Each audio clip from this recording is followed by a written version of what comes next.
حضرت عارف رومی رحمت اللہ تعالی علیہ فرمایا کرتے تھے بعض لوگوں کو رب سارا کچھ دیتا ہے، سجدے کی توفیق نہیں دیتا۔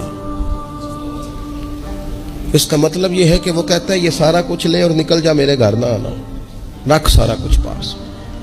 رب سے عافیت مانگی جائے، اس سے اس کا فضل مانگا جائے، اس سے اس کا کرم مانگا جائے۔ اللہ کے پیارے رسول صلی اللہ تعالی علیہ وآلہ وسلم اس عافیت مانگنے پر زور دیتے، توجہ دیتے۔ میں آپ کو صحیح بتاتا ہوں،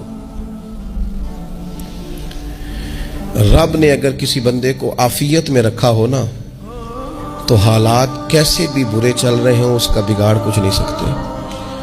اور اللہ تعالیٰ معاف کرے، 100 دفعہ خاکم بدہن، اگر کسی وقت اس کے کرم کی نگاہ پھر جائے تو پھر سارے اسباب سمیت بھی انسان اپنے پیروں پہ کھڑا نہیں رہ سکتا۔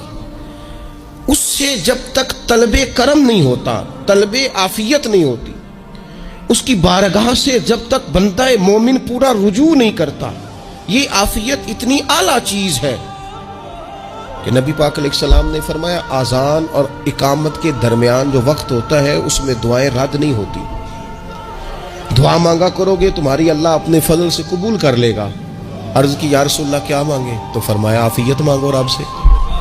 حضرت انس بن مالک حدیث کے راوی ہے رضی اللہ تعالیٰ عنہ، یہاں بھی فرمایا یہ عین قبولیت کا ٹائم ہے، اب اللہ سے عافیت مانگو۔